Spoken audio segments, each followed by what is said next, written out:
There's a black and white photograph of a young Ted Williams, the legendary baseball player, captured mid-swing. His focus is absolute, his form perfect. Every muscle, every fiber of his being is dedicated to a single purpose, making solid contact with the ball. Williams was a fanatic about hitting. He was a scientist in a batter's box. He famously broke the strike zone down into 77 individual baseballs, and he calculated his batting average for a pitch in each of those 77 locations. He knew with mathematical certainty that a pitch in his happy zone, right down the middle, was one he could hit for a .400 average. A pitch on the low and away corner? That average dropped to .230. His entire strategy was simple: don't swing at the .230 pitches. Wait for the .400 pitch. He would let perfectly good strikes go by, pitches other players would flail at, taking the strikeout if necessary, all for the chance to swing at the one pitch he knew he could crush. Warren Buffett, a man who has built a fortune of over $100 billion, loves this story. He sees in Ted Williams's discipline the single most powerful metaphor for successful long-term investing. He says that in the stock market, you are in a game with a tremendous advantage. There are no called strikes. You can stand at the plate with the ticker tape whizzing by like 1,000 pitches a minute, and you don't have to swing, not at the hot tech stock, not at the speculative biotech, not at the company your brother-in-law swore was the next big thing. You can watch thousands of opportunities go by, and it costs you nothing. There is no penalty. You can simply wait, for days, for months, for years, until the perfect pitch comes floating right down the middle of the plate. A business you understand completely, selling for a price that is ridiculously cheap, and only then do you swing. And when you swing for the fences. This principle is the genetic code of Buffett's entire philosophy. And yet, it is the one rule that 99% of investors, both amateur and professional, violate every single day. We live in a world that screams at us to act. The financial news networks, the trading apps on our phones with their flashing red and green alerts, the social media gurus promising explosive gains, they all create an immense pressure to be constantly doing something. This constant pressure, this fear of missing out, is the single most destructive force in the world of personal finance. It pushes us to swing at pitches we don't understand, far outside our area of expertise, leading to disastrous strikeouts that can cripple our journey towards portfolio growth and financial freedom. The great transformation, the shift from a frantic speculator to a calm and patient capital allocator, happens when you internalize this one idea. When you learn to love the silence. When you find more joy in the opportunities you pass on than the ones you take. This is the path to cultivating a true CEO mindset, where your primary job is not frantic activity, but deliberate, disciplined inaction, punctuated by rare moments of decisive, high-conviction execution. Today, we are not just going to talk about this idea. We are going to deconstruct it piece by piece and build it into a mental model that you can use for the rest of your investing life. We will explore the 5 pillars that support this fortress of patience, from defining your unique sweet spot to understanding the psychological traps that force others into costly errors. You are about to learn how to stop chasing popular stocks and start building true, lasting wealth. This is the final promise of patient investing, a strategy not just for picking winning investments, but for designing a winning life. Our journey into this profound strategy begins with a fundamental question, the very foundation upon which all successful investing is built. Before you can decide when to swing, you must first know, with absolute clarity, what your perfect pitch even looks like. This isn't about what's popular or what's making headlines. It's about what you, as an individual, can understand better than almost anyone else. This is the first and most crucial pillar of the no-called strike philosophy, defining your sweet spot, the power of the circle of competence. It's the act of drawing a small, clear circle around the businesses and industries you can genuinely comprehend, and then making a solemn vow to never, ever step outside of it. The most powerful illustration of this principle in Warren Buffett's career isn't found in a complex derivatives trade or a high-stakes corporate takeover. It's found in a box of chocolates. The year was 1972. Buffett and his partner Charlie Munger were presented with an opportunity to buy a California-based candy company called See's Candies. It was a beloved, family-owned business known for its high-quality chocolates and its fiercely loyal customer base. The asking price was $30 million. Charlie Munger, ever the pragmatist, immediately balked. See's was earning about $4 million pre-tax. The company had tangible assets, factories, stores, inventory, worth only about $8 million. He and Buffett had built their careers as classic value investors, buying what Ben Graham called cigar butts, mediocre businesses at dirt-cheap prices, often for less than the value of their assets. They were paying a huge premium, over 3 times the book value, for what Munger initially saw as just a candy company. But Buffett saw something else. He saw a business that was squarely inside his circle of competence.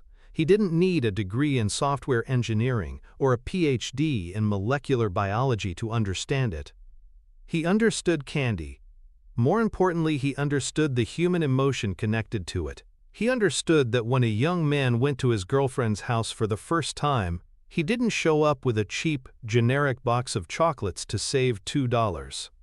He bought the See's box. He was buying the brand, the reputation, the guaranteed positive reaction. This gave See's a magical power, pricing power. They could raise their prices year after year to cover inflation and then some, and customers wouldn't flee. They would happily pay because the cost of the product was an insignificant part of the emotional transaction it represented. Buffett understood this on a visceral level. This was the moat, the invisible force field protecting the business. He saw a brand so powerful it was embedded in the culture of California. After some negotiation, they bought the company for $25 million. That purchase was a turning point for Berkshire Hathaway. See's Candies went on to generate over $2 billion in pre-tax profit for Berkshire over the subsequent decades, cash that required very little additional capital investment. It became the engine that funded dozens of other acquisitions. It was, as Buffett would later say, the first time we were willing to pay a premium for a great business. And it was possible only because he refused to swing at the thousands of other businesses for sale at the time, the complex manufacturing firms, the volatile commodity producers, the fledgling technology companies, and waited for the one pitch that he could understand, as well as the See family who had built it. He knew the brand, he knew the customer, and he knew the simple, durable economics of selling happiness in a 1-pound box. That was his sweet spot.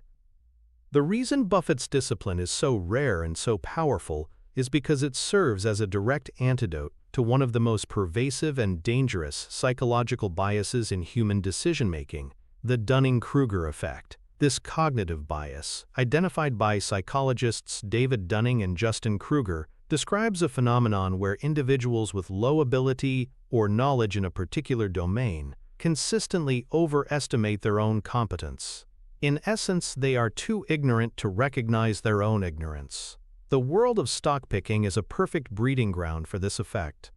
A novice investor, buoyed by a lucky pick in a bull market, starts to believe they have a unique talent for analysis. They read a few articles about artificial intelligence and suddenly believe they can accurately value a semiconductor company with a global supply chain and immense research and development needs. They hear a compelling story about a new gene editing technology and feel they have an edge in the biotech space, a field where actual experts spend decades trying to master a single molecule. The Dunning-Kruger effect creates an illusion of knowledge, a dangerous confidence that leads investors far outside their circle of competence. They start swinging at pitches on the low and away corner, convinced they are a .400 hitter, when in reality, they are playing a game they don't even understand. The circle of competence is a tool of intellectual humility.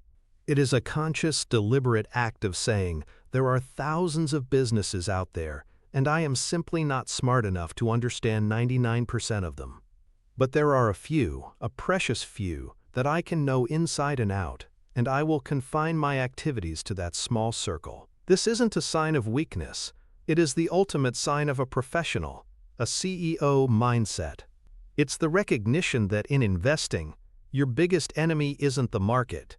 It is your own ego and the dangerous belief that you know more than you actually do. By drawing that circle, you are building a defense mechanism against your own worst instincts, ensuring that you only play the games you are heavily favored to win. So how do you, as a retail investor or an entrepreneur looking to manage your capital, translate this powerful theory into a practical, usable blueprint? How do you define your own circle of competence with ruthless honesty? It begins with a three-step mental model, a filtering system to systematically map the boundaries of your knowledge. The first step is what I call the three-pile test. Take a list of the companies in a major index, like the S&P 500. Go through them one by one, and sort each company into one of three mental piles. The first pile is in. These are the businesses you understand with absolute clarity. You can explain how they make money, who their customers are, what their competitive advantages are, and what the major risks to their future are. For most people, this pile will be shockingly small. It might include the company you work for, a direct competitor, or a business in an industry you've studied as a deep hobby for years. The second pile is out. These are the businesses you know you don't understand. For many, this will include complex banks, insurance companies, biotech firms, or enterprise software companies. Be aggressive here. If there is any doubt, it goes in the out pile. The third and most dangerous pile is too hard. This is the purgatory of investing. These are the companies you think you understand, but you can't quite articulate their moat or long-term trajectory. This is where the Dunning-Kruger effect lives. The rule is simple. The too hard pile is just a more polite version of the out pile. Your job is to eliminate it. If you cannot place a company firmly and confidently in the in pile, it is, by definition, out. The second step is the professional edge test. Ask yourself a simple question. What do I know from my profession, my education, or my most passionate hobbies that gives me a genuine, sustainable edge over a smart, well-paid Wall Street analyst? Maybe you're a dentist, and you have a deep understanding of the companies that make dental equipment. You know their reputation, their pricing power, and their relationship with practitioners in a way an analyst in a New York skyscraper never could. Maybe you're a software developer who has used a particular company's tools for a decade and understands its ecosystem better than anyone. Maybe you're a lifelong video gamer who can spot the next major entertainment platform before it hits the mainstream. This isn't about having secret information. It's about having superior insight. Your personal and professional life has given you a small, unique lens on the world. Your circle of competence is located where that lens provides the sharpest focus. Don't try to beat the experts at their game. Find the game where you are the expert. The final step is the explain it to a child test. Before you invest a single dollar, you must be able to explain the investment thesis to an intelligent 10-year-old, and they must be able to understand it. Could you explain See's candies? Absolutely. They make yummy chocolates that people love to give as gifts, so they can charge a little more for them, and people will always buy them.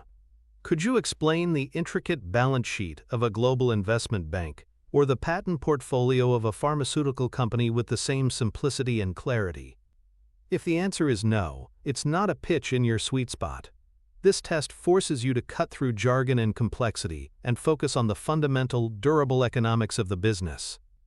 If you can't make it simple, you don't understand it well enough. This blueprint, the three-pile test, the professional edge test, and the explain it to a child test, is your guide to drawing that all-important circle. It's the foundational work required for any successful long-term investing strategy. To truly appreciate the power of staying within your circle, we must examine the alternative. We must walk the path of the 99%, the path of the investor who ignores this foundational principle. This path is paved with excitement, with compelling stories, and almost always with catastrophic financial loss. Its most famous monument is the dot-com bubble of the late 1990s. The story was intoxicating. The internet was changing the world, and any company with a .com in its name was a ticket to untold riches. Millions of ordinary people, who had never before engaged in stock picking, suddenly became experts in internet infrastructure, online advertising models, and e-commerce logistics. They were deep in the throes of the Dunning-Kruger effect. They had no circle of competence, they had a circle of FOMO. Take, for example, a company like Pets.com. The idea seemed simple enough. Sell pet supplies online. The company had a charming sock puppet mascot that even appeared in the Super Bowl. Investors poured money in. The stock soared. But anyone who tried to apply a circle of competence filter would have immediately seen the fatal flaws. They would have asked, how do they make money? The answer was, they didn't. They were spending fortunes on advertising to acquire customers who were buying bags of dog food at a loss, just to show revenue growth. What's their competitive advantage? They had none. Anyone could sell pet supplies online. What's the cost of shipping a 40-pound bag of dog food? Extremely high, often more than the profit on the product itself. The business model was fundamentally broken. But the 99% didn't care. They were swinging at the story, at the excitement, at the rising stock price. They were operating miles outside of any rational circle of competence. When the bubble burst, Pets.com went from a market valuation of hundreds of millions to bankruptcy in less than a year. Investors who had bet their savings on the sock puppet lost everything. This isn't ancient history. The same story repeats in every market cycle, with different names and different narratives: cannabis stocks, 3D printing, crypto, artificial intelligence. The pattern is always the same. A compelling new technology creates a frenzy. Investors abandon all discipline, venture far from what they understand, and are ultimately wiped out when reality sets in. The path of the 99% is the path of chasing narrative over substance, of mistaking a rising price for a good business. It is the costly, painful, and avoidable consequence of swinging at pitches you simply cannot hit. The financial connection between a well-defined circle of competence and your long-term portfolio growth is direct and profound. It manifests on your balance sheet in two critical ways: the dramatic reduction of unforced errors and the significant increase in investment conviction. Investing is a game where you win by not losing. The surest way to achieve poor returns is to suffer a few catastrophic losses. A 50% loss requires a 100% gain just to get back to even. By vowing to only invest within your circle of competence, you are installing the single greatest defense against these portfolio crippling mistakes. You are far less likely to be fooled by a fraudulent company, a flawed business model, or a temporary fad, because your deep understanding of the industry allows you to see what others miss. This dramatically lowers the risk of permanent capital loss, which is the bedrock of any successful wealth management strategy.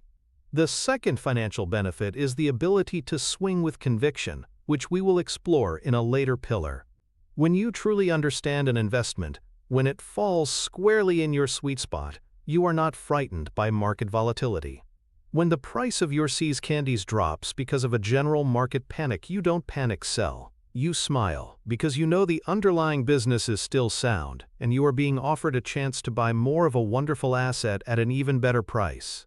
This confidence, born of true knowledge, allows you to make concentrated bets when the odds are overwhelmingly in your favor, leading to the kind of outsized capital gains that are impossible to achieve with a timid, overly diversified portfolio of companies you barely understand. Think of it this way.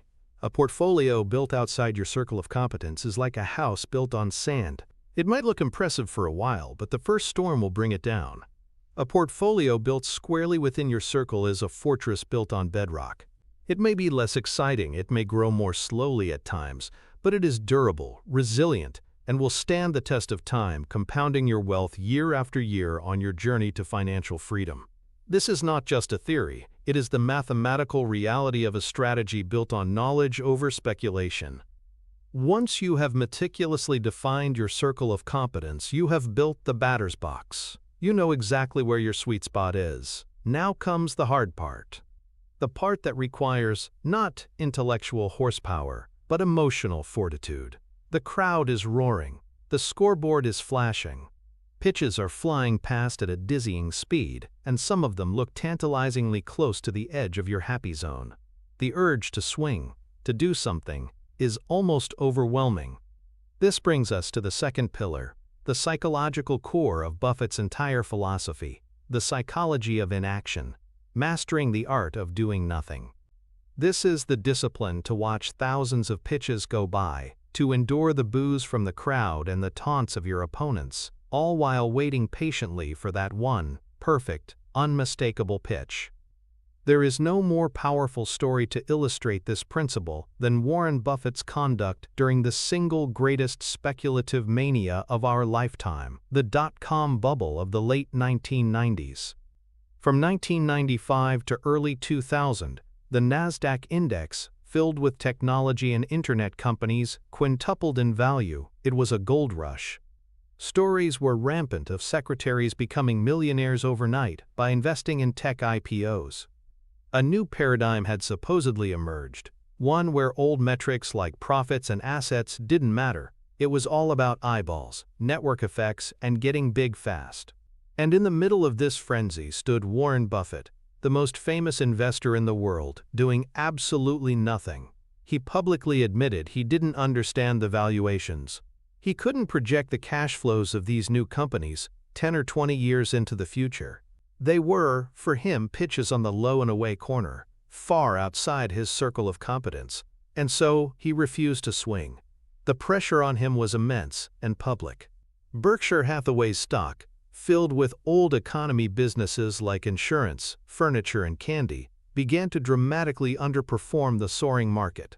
In 1999, Berkshire's book value grew by a paltry 0.5%, while the S&P 500, fueled by tech stocks, surged over 21%. The media turned on him. Barron's, a leading financial magazine, ran a now infamous cover story in December 1999 titled, "What's Wrong, Warren?" The article questioned if the Oracle of Omaha had lost his touch, if his value investing philosophy was a relic of a bygone era. Shareholders grumbled. Pundits declared him finished. Imagine the psychological weight of that. You are regarded as the best in the world at what you do, and the entire world is telling you that you are wrong, that you are a dinosaur, that you are missing the greatest wealth creation opportunity in history.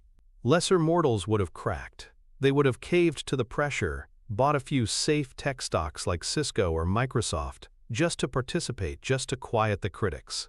But Buffett did not.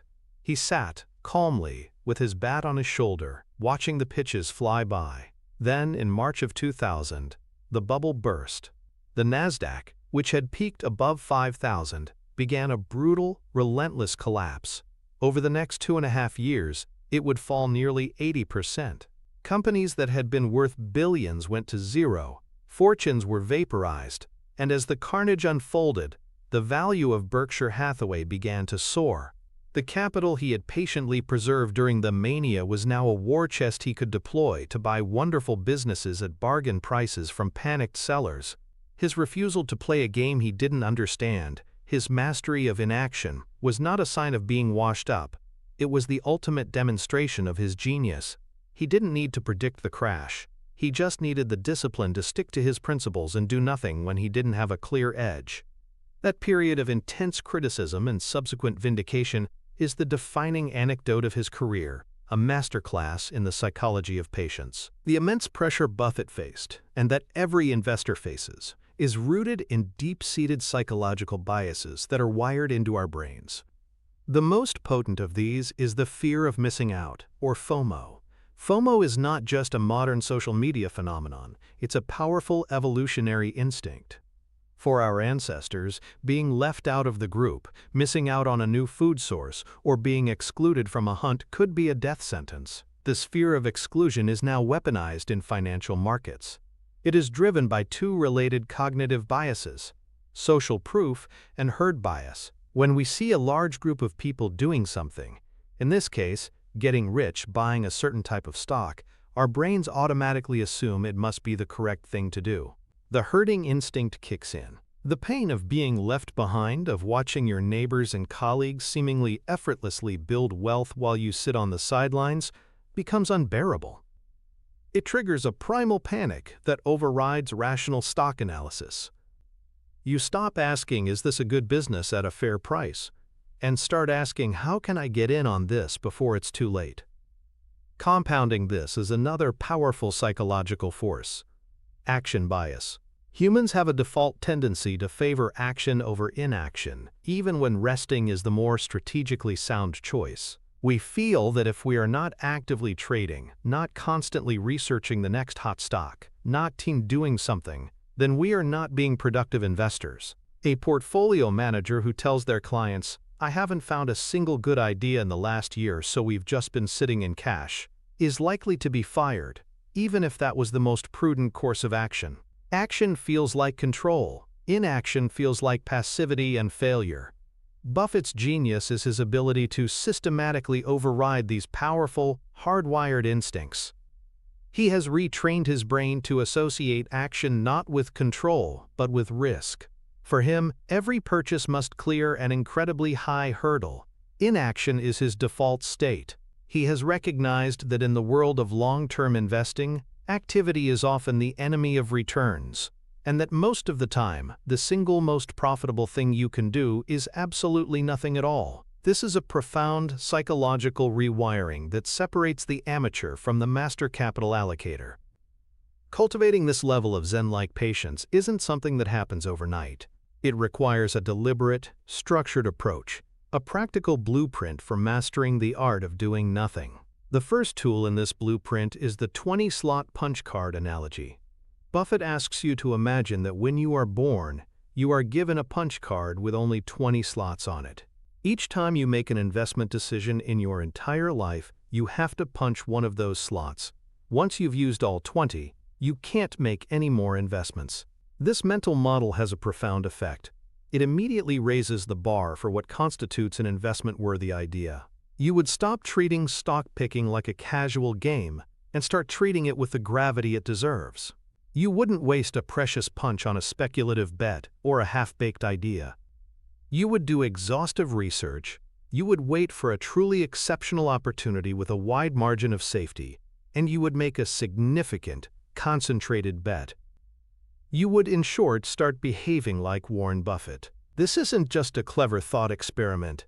It's a powerful psychological device for enforcing discipline and fighting action bias. The second step is to curate your information environment by going on a financial news diet. The constant stream of information from financial television, websites, and social media is not designed to make you a better investor. It is designed to sell advertising by triggering your emotional responses, fear and greed. It encourages a short-term, reactive mindset. The solution is to ruthlessly cut it out. Delete the stock market apps from your phone's home screen. Unsubscribe from breaking news alerts. Stop watching the daily market chatter. Instead, change your information diet from short-term noise to long-term signal.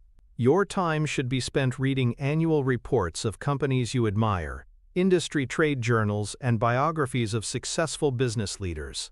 You're shifting your focus from the frantic, meaningless gyrations of stock prices to the slow, methodical progress of underlying business value. This change in information intake will naturally lead to a change in your behavior, fostering a calmer, more patient, and more analytical CEO mindset. Finally, you can implement a practical rule, the investment abstinence period. For many people, trading can become a behavioral addiction. The small dopamine hit of executing a trade can be compelling, regardless of the quality of the decision. To break this cycle, force yourself to go a set period of time, say 90 days, without making a single buy or sell order. This is a reset button. It breaks the habit of constant tinkering and forces you to sit with your existing portfolio. It allows the noise to fade and gives you the mental space to think about your long-term strategy. During this period, you can still research and build a watch list of great companies, but you are forbidden from acting. Often, you'll find that the urgent idea you had on day 1 seems far less compelling by day 60. This period of forced inaction trains your patience muscle, making it easier to resist impulsive decisions in the future. By combining the 20-slot punch card, a strict news diet, and periodic abstinence, you can build a powerful system for overcoming the psychological urge for constant action.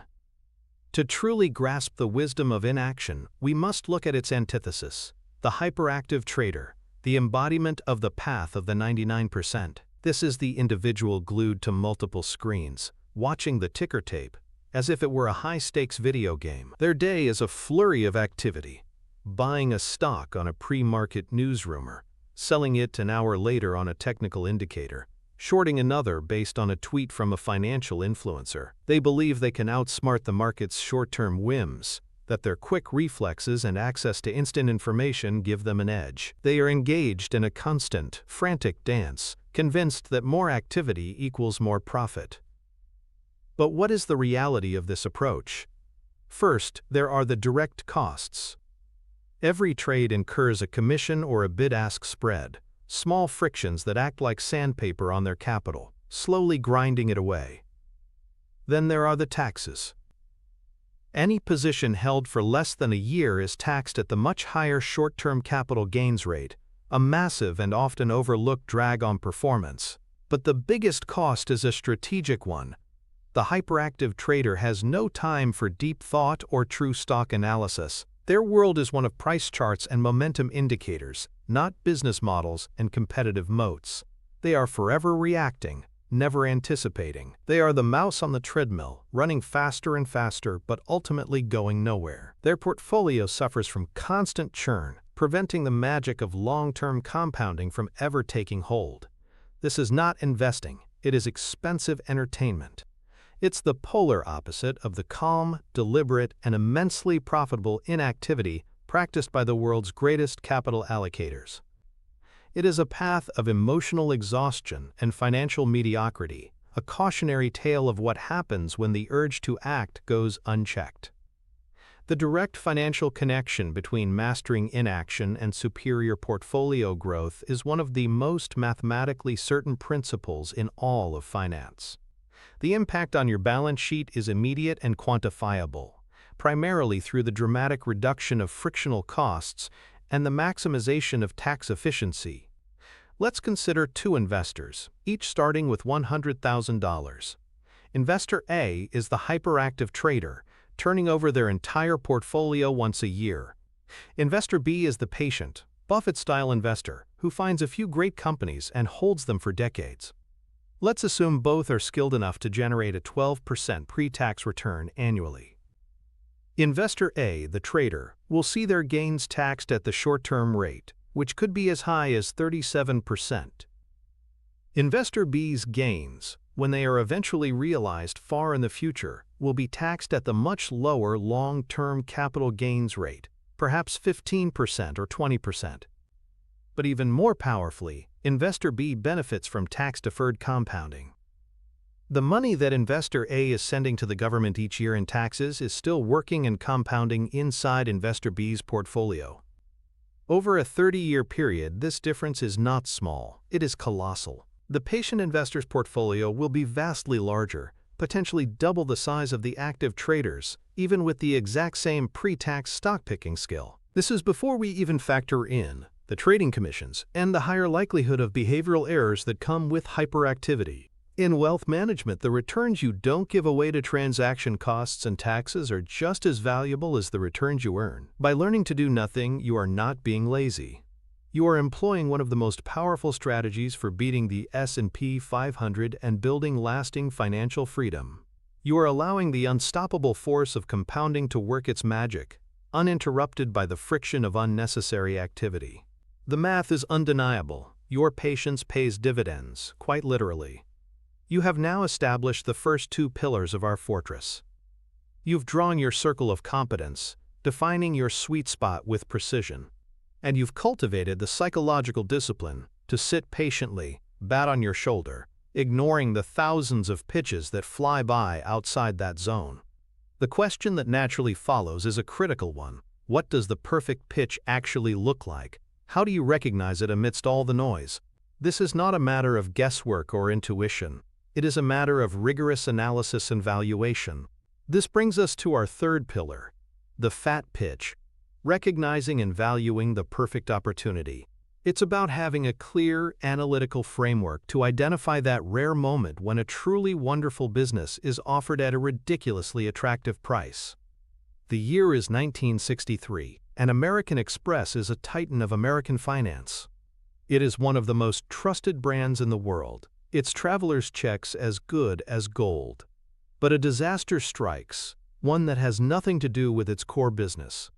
A small subsidiary of the company, a warehousing division, has made massive loans to a company called Allied Crude Vegetable Oil, run by a charismatic fraudster named Tino DeAngelis. The loans were secured by what was supposed to be millions of pounds of salad oil stored in massive tanks in New Jersey. The scandal breaks when it's discovered that the tanks are mostly filled with seawater, with only a thin layer of oil floating on top. Tino's company collapses, defaulting on over $175 million in loans, a staggering sum at the time. American Express, which had guaranteed the receipts for the non-existent oil, was on the hook. Wall Street panicked. The narrative was that the scandal was so large it could bankrupt the entire company. The stock price was obliterated, falling by more than 50% in a matter of months. This was a crisis, a terrifying headline, a reason for every investor to sell and run for the hills. But for a 33-year-old Warren Buffett running his small investment partnership in Omaha, the smell of fear was the smell of opportunity. He saw a potential fat pitch. Instead of reading the hysterical newspaper headlines, Buffett did his own research, what he called scuttlebutt. He didn't just look at the balance sheet. He went out into the real world. He visited banks and travel agencies. He stood in line and observed customers buying travelers' checks.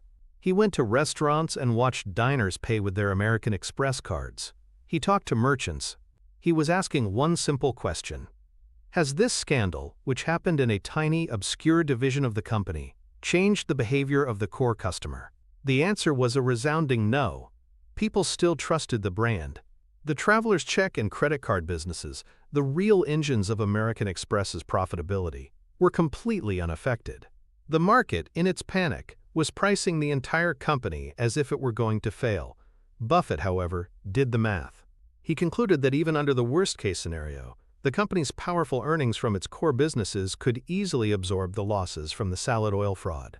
He saw a world-class, blue-chip company being sold at the price of a broken, speculative one. This was it. This was the fat pitch, right down the middle of the plate. He acted with conviction, investing over 40% of his entire partnership's capital into American Express stock. It was the largest investment he had ever made. Within 2 years, the stock had tripled, and his partnership had made a fortune. This story is the perfect embodiment of the fat pitch principle. A great business, protected by a strong brand and loyal customers, temporarily tainted by a major but solvable problem that the market has irrationally extrapolated into a death sentence. The market's hysterical reaction to the salad oil scandal is a textbook case of two powerful psychological biases at work: the availability heuristic and negativity bias. The availability heuristic is our mental shortcut of judging the likelihood of an event based on how easily examples come to mind. The story of the salad oil fraud was dramatic, vivid, and sensational. It was easily available in every newspaper headline. Therefore, investors, brains, gave it disproportionate weight, allowing this one spectacular event to overshadow the decades of quiet, consistent profitability from the company's core businesses. They couldn't see the forest for the one burning tree. This was amplified by negativity bias, our innate tendency to give more weight to negative news and experiences than to positive ones. A single threat of bankruptcy, however remote, can feel more real and potent than years of steady financial results. The market became fixated on the potential for ruin, ignoring the overwhelming evidence of the company's underlying strength. Buffett's superpower was his ability to use rational, quantitative stock analysis as a shield against these emotional biases. He didn't ignore the bad news, he quantified it. He asked, quote, "How big is the potential loss?" and compared it to the company's earning power. He saw that the numbers told a story of resilience, while the headlines told a story of panic. This ability to remain objective in the face of a terrifying narrative is the psychological key to recognizing a fat pitch. It requires you to train your brain to react to market panic not with fear, but with curiosity. It requires you to hear bad news about a great company and think opportunity instead of sell. This is the essence of contrarian value investing. Recognizing a fat pitch requires more than just a contrarian mindset. It requires a systematic blueprint for valuation. You need a way to separate cheap junk from a true bargain. The first layer of this blueprint is what Charlie Munger calls the 4 filters. Before you even look at the price of a stock, the company must pass 4 critical tests. First, do you understand the business? This goes back to our first pillar, the circle of competence. If the answer is no, the analysis stops. Second, does the business have a durable competitive advantage or a moat? This could be a powerful brand like See's Candies, a low-cost production process, or high switching costs for customers. The moat is what protects the company's profits from competitors over the long term. Third, is the business run by able and honest management? You are partnering with these people, so you must trust their skill and integrity. You can assess this by reading their shareholder letters and observing their track record of capital allocation.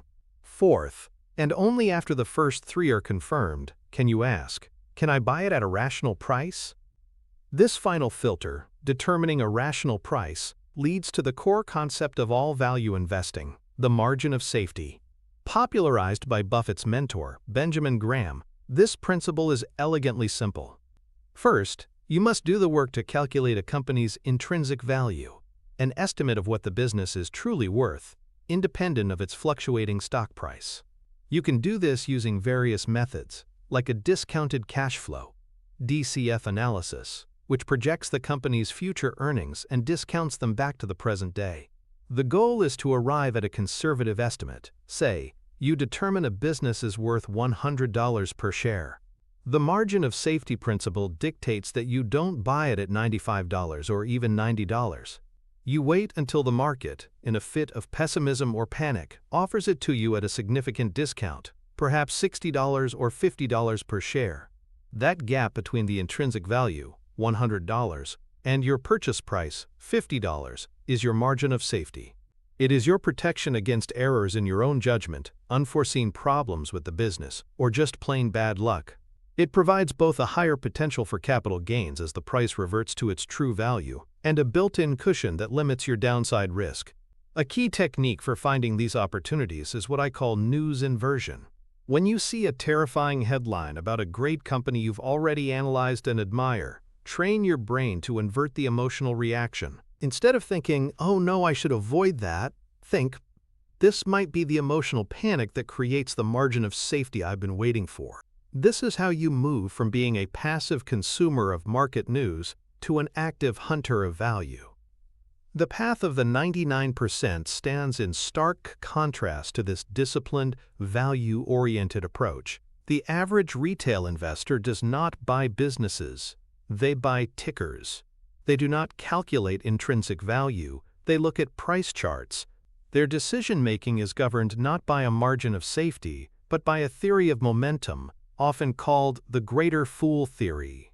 This theory is the unspoken belief that you can buy an overvalued asset because there will always be a greater fool willing to buy it from you at an even higher price. Their primary indicator for a good investment is that the price has been going up. The story sounds compelling, their friends are making money, and so they pile in, often near the top of a speculative frenzy. They have no concept of what the underlying business is worth. The price they are paying is completely detached from the company's earning power. This is not investing. It is speculation in its purest form. They are not buying a stake in a productive enterprise. They are betting on the psychology of the crowd. This strategy can work for a while, sometimes for years, creating the illusion of genius. But it is a musical chairs game. When the music inevitably stops, those who are left standing, Those who bought at the highest prices with no regard for intrinsic value are wiped out. The greater fool theory works until you become the greatest fool. The value investor, on the other hand, is playing a completely different game. Their comfort comes not from a rising stock price, but from the knowledge that they purchased $1 of value for 50 cents. This fundamental difference in approach is the primary reason why so few investors achieve long-term success in the market. The direct financial connection between buying with a margin of safety and achieving superior portfolio growth is the mathematical engine of value investing. It creates a powerful, asymmetric risk-reward profile for your investments. Let's use a simple example. Suppose you have analyzed a solid company and conservatively estimated its intrinsic value to be $100 per share.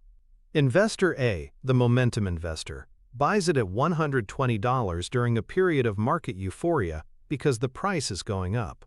Investor B, the value investor, waits patiently and buys it at $60 during a market panic. Now let's imagine the stock price eventually converges to its intrinsic value of $100. Investor A, who bought at $120, has suffered a 17% loss. Investor B, who bought at $60, has locked in a 67% gain. Same company, radically different outcomes, determined entirely by the price paid. But the true power of the margin of safety is on the downside. What if your analysis was wrong, and the company was only worth $80? Investor A is now facing a devastating 33% loss.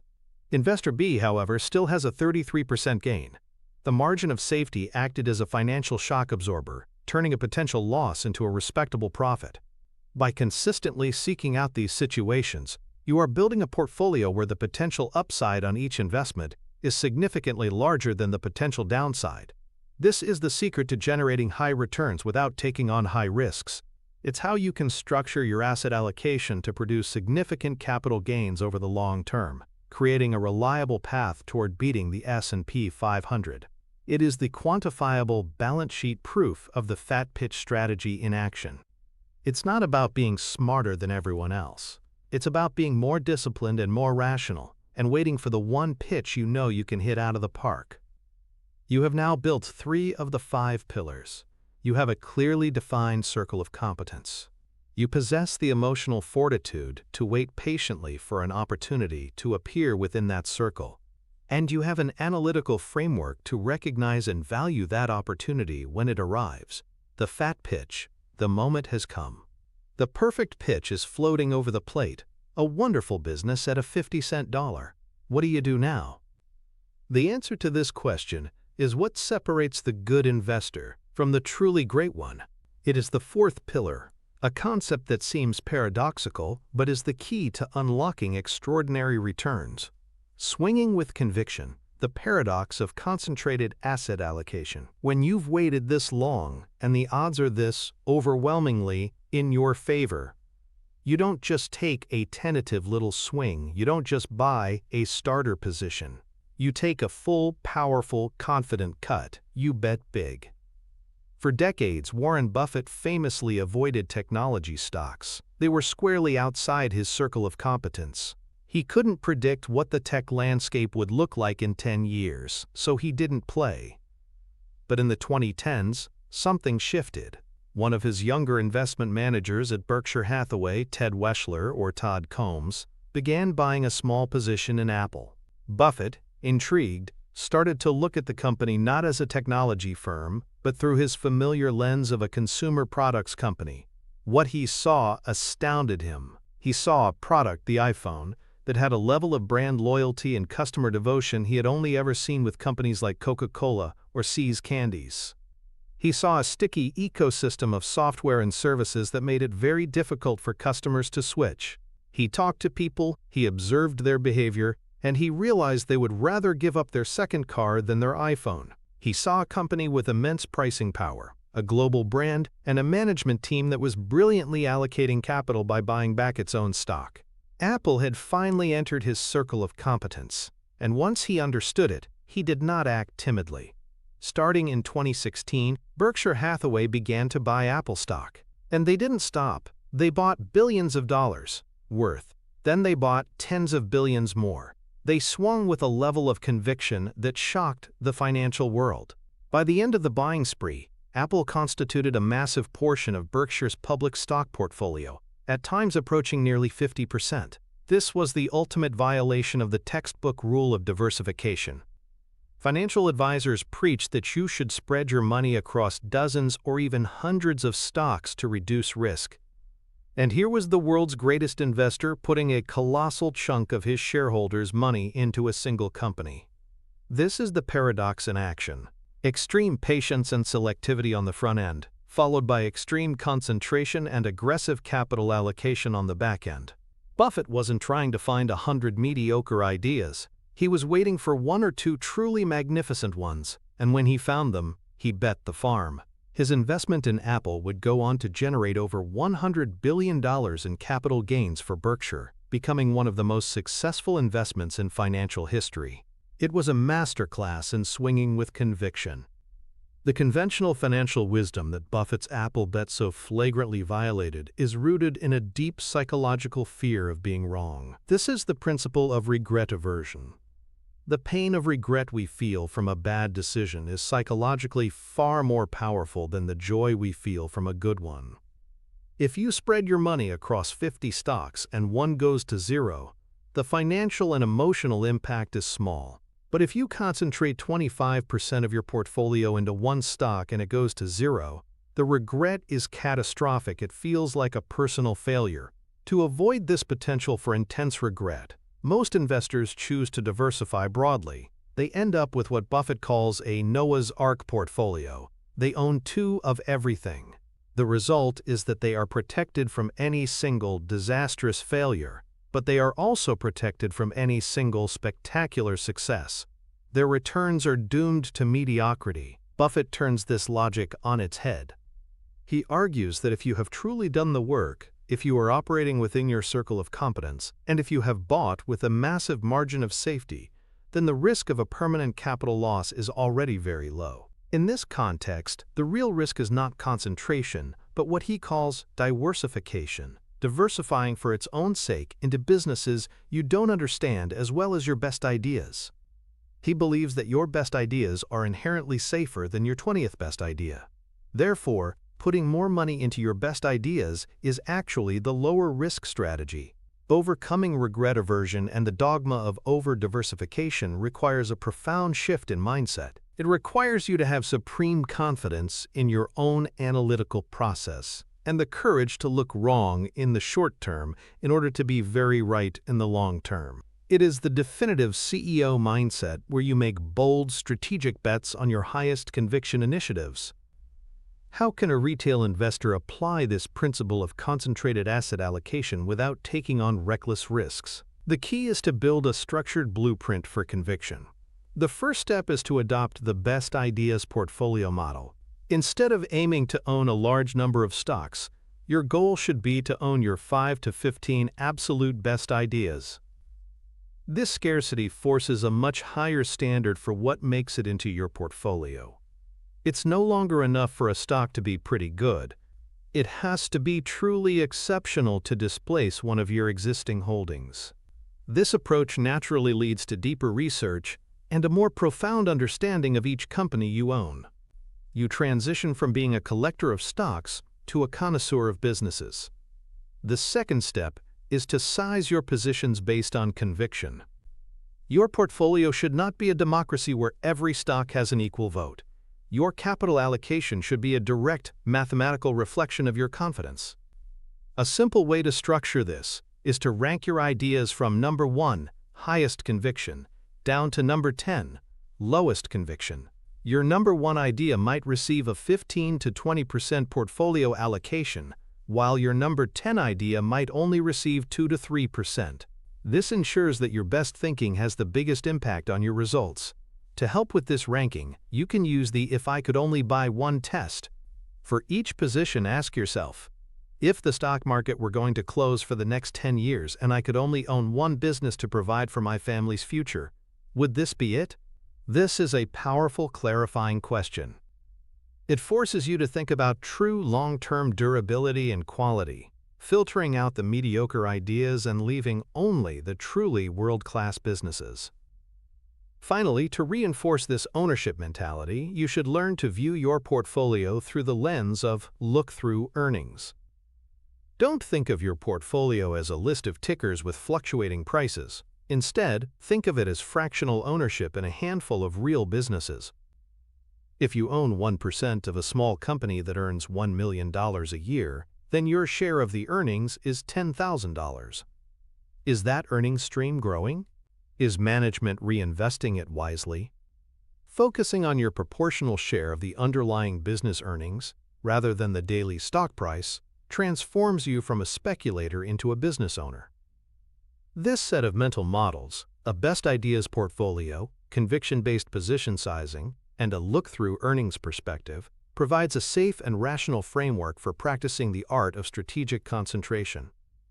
The path of the 99%, both for individual investors and, surprisingly, for most professional money managers, is the path of broad, thoughtless diversification. The average mutual fund owns over 100 different stocks. The typical retail investor, through a collection of different funds and individual stock picks, often owns a piece of hundreds if not thousands of companies. They are sold the idea that this is safe. But what does this level of diversification actually achieve? It guarantees that their portfolio will perform almost exactly like the overall market index. They become what is known as a closet index fund. They own a little bit of everything, which means they know a great deal about nothing. Their best ideas are drowned out by the dead weight of their worst ideas. They have no chance of significantly beating the S&P 500, because for all practical purposes, they are the S&P 500. And for this guarantee of average performance, they often pay high management fees, which ensures their net returns will actually be below time average. This is the great irony of the modern wealth management industry. The path that is marketed as safe and prudent is, in fact, a surefire path to mediocrity. It is the antithesis of the focused, high-conviction approach that has been used by virtually every great investor in history to build extraordinary wealth. They did not get rich by owning a sliver of every company in the index. They got rich by identifying a handful of truly exceptional businesses and betting heavily on them. The direct financial connection between concentrated asset allocation and superior portfolio growth is simple and powerful. It is the mathematics of asymmetry.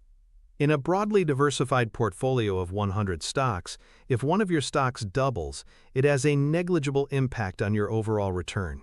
Your winners can't help you much. In a concentrated portfolio of 10 stocks, if one of your stocks turns into a 10-bagger, an investment that increases tenfold in value, it can single-handedly transform your entire financial future. The potential impact of your best ideas is amplified. This is how real wealth is created. Entrepreneurs don't get rich by diversifying. They get rich by concentrating all of their time, energy, and capital into a single business. Private equity firms don't buy 100 companies. They buy a handful of companies they believe they can dramatically improve. Strategic concentration, when backed by rigorous research and discipline, allows the retail investor to adopt this same powerful wealth-building mindset. It allows your best-in-class stock picking to translate directly into best-in-class portfolio growth. While a diversified approach might slowly inch you toward your financial goals, a concentrated portfolio of wonderful businesses bought at fair prices has the potential to create true financial freedom, generating the kind of massive, life-changing capital gains that simply cannot be achieved by hugging an index. It is the bold, final step in executing the no-called strike philosophy, waiting for the perfect pitch, and then swinging for the fences. We have now constructed 4 formidable pillars. You know how to define your circle of competence. You've cultivated the psychological strength for inaction. You have a framework for identifying a fat pitch. And you understand the necessity of swinging with conviction. This brings us to our 5th and final pillar, which addresses a crucial question. If this strategy is so powerful, why doesn't everyone do it, especially the highly paid professionals on Wall Street? The answer reveals the single greatest advantage you have as an individual investor. This pillar is the institutional imperative versus the retail investor's edge. Why you can play a game they can't. It's about understanding the structural flaws in the professional money management industry and weaponizing your own freedom to achieve results they can only dream of. To understand this advantage, we must travel back in time, before the colossus of Berkshire Hathaway existed, to the 1950s and 60s in Omaha, Nebraska. A young Warren Buffett was running a series of small investment partnerships, managing money for a tight-knit group of family, friends, and local doctors. He operated out of a small study in his own home. His structure was simple and brilliant. He had a handful of investors who understood his strategy. He had complete and total autonomy over the investment decisions. He had no quarterly performance reviews, no boss to report to, and no pressure to be constantly doing something to justify his fee. If he found no good ideas for 2 years, he could sit patiently in cash, and his partners would understand. He could invest in small, obscure companies that were completely off Wall Street's radar. He could concentrate a huge portion of his partnership's assets into a single idea, like American Express, without needing to get approval from a risk committee. It was during this period of maximum freedom and flexibility that Buffett achieved the most spectacular returns of his career, compounding his investors' money at rates that dwarfed the overall market. He was playing a different game with a different set of rules. Now contrast that with the life of a typical mutual fund manager in New York City today. They manage billions of dollars, which means they are too big to invest in small, nimble companies where the best opportunities often lie. They are judged on their performance every single quarter, not every decade. If they underperform their benchmark, the S&P 500, for even a few quarters in a row, they risk massive redemptions from their clients and, potentially, losing their job. This structure creates a set of perverse incentives, a phenomenon Buffett calls the institutional imperative.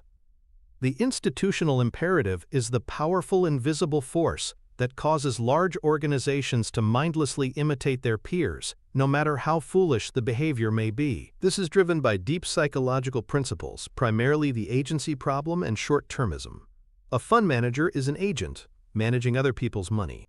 Their primary incentive is not necessarily to achieve the best possible long-term results for their clients, but to protect their own career and grow the assets under their management, which in turn grows their fees. This creates what is known as career risk.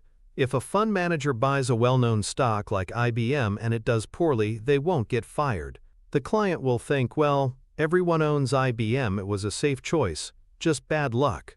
But if that same manager makes a bold, contrarian bet on an unknown, out-of-favor company and it does poorly, their judgment will be severely questioned. They could be labeled as reckless and lose their job. The safest path, from a career perspective, is to hug the index, to own the same popular stocks as everyone else. This leads to herd behavior on a massive scale.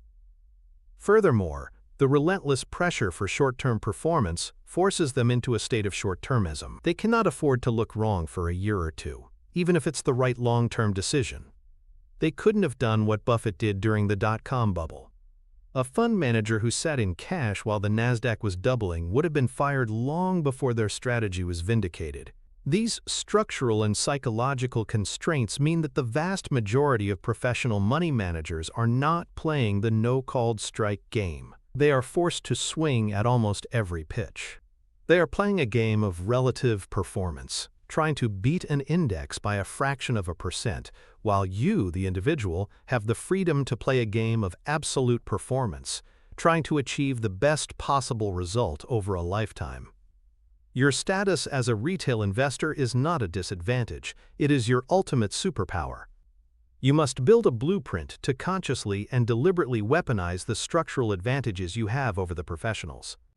The first and most important advantage is your time horizon. You do not have to report your performance to anyone at the end of the quarter. Your time horizon is not 3 months. It is 30 years, or even longer if you are investing for the next generation. To formalize this, you should create a simple one-page document called an investment policy statement. In it, you should explicitly state your goals, your strategy, value investing within your circle of competence, and, most importantly, your time horizon. You can write, My intended holding period for any investment is forever, unless the fundamental long-term economics of the business deteriorate. This document serves as a constitution for your financial life. When the market is in a panic and you are tempted to sell, you can reread it and be reminded of the long-term game you are playing. Second, you must go where they can't. The largest pools of investment capital are constrained by their own size.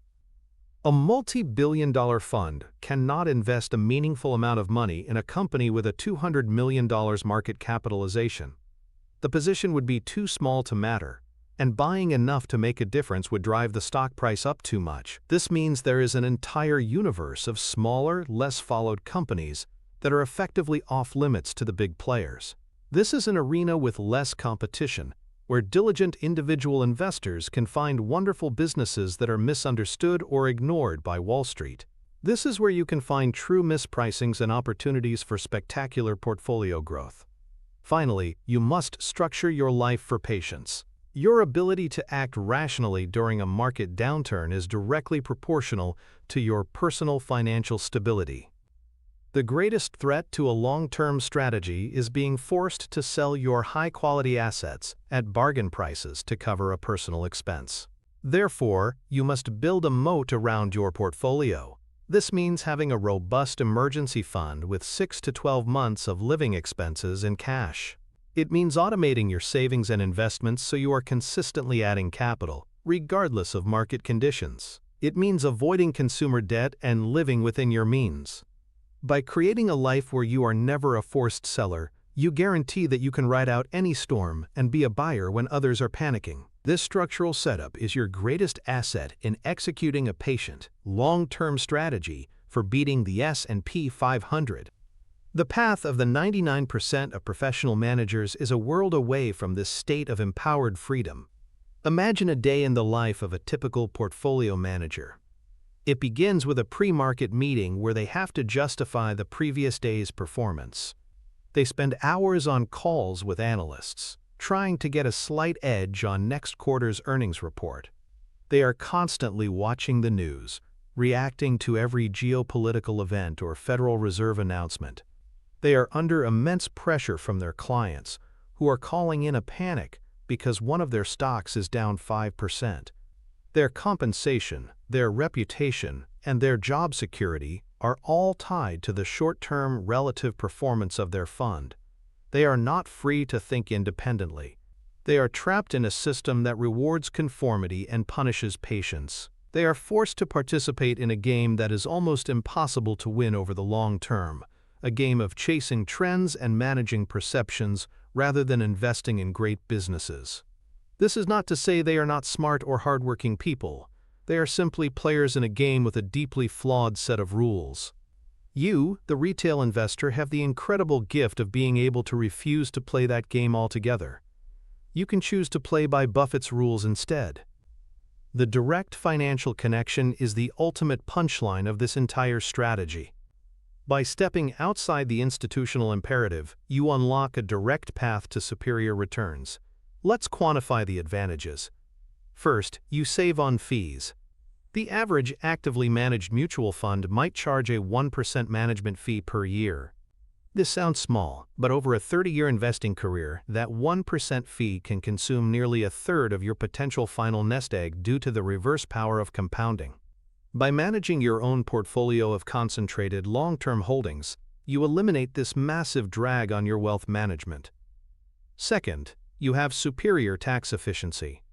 Because you are not forced to constantly sell winners to meet redemptions or window dress your portfolio at the end of a quarter, you can let your investments compound for decades, deferring capital gains taxes far into the future, which, as we've seen, dramatically boosts your final portfolio growth. Finally, and most powerfully, you have a behavioral edge. Your freedom from short-term performance pressure allows you to be a buyer during market panics when institutions, facing redemptions, are often forced to be sellers. You are free to buy the American Expresses of the world when they are on sale. This ability to be a provider of liquidity in a crisis, to be greedy when others are fearful, is the single greatest source of outperformance available to any investor.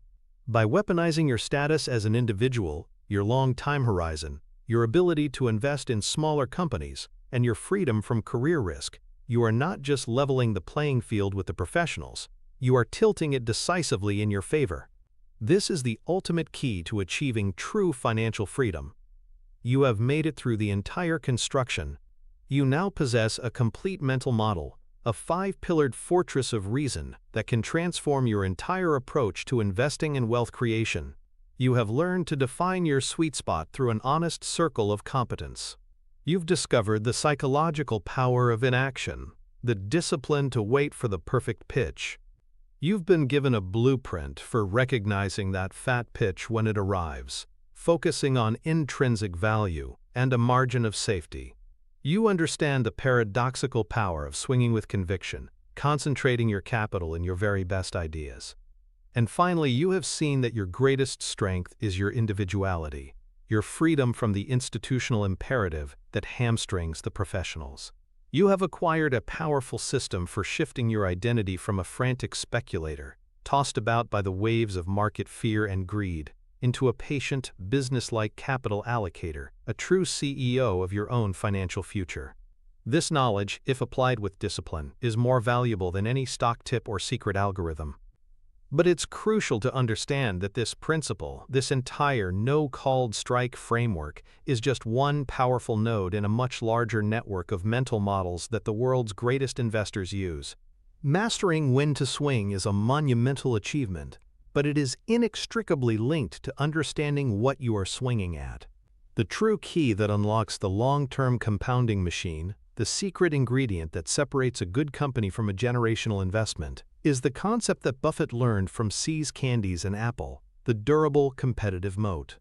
This is the invisible force field, the structural advantage that protects a great business and allows it to earn high returns on capital for decades. The no-called strike principle tells you when to step up to the plate, but the concept of the moat tells you what the bat should be made of. The journey to becoming a master capital allocator is a continuous process of building and connecting these powerful mental models. The video that is now appearing on your screen is the next critical link in that chain. It is the next piece of the map. It takes the foundation we have built here today and adds the next layer, a deep exploration into identifying and analyzing these all-important competitive moats. Amateurs chase hot stocks and popular narratives. Professionals, the true long-term investors, hunt for moats. They understand that the secret to getting rich is not finding a stock that will go up next week, but finding a business that cannot be killed in the next 30 years. If you are serious about completing your mental arsenal, if you are truly committed to graduating to that next level of thinking, then the choice is not just clear, it is a declaration of your own identity. The next step on your ascent is waiting. Click and continue the journey.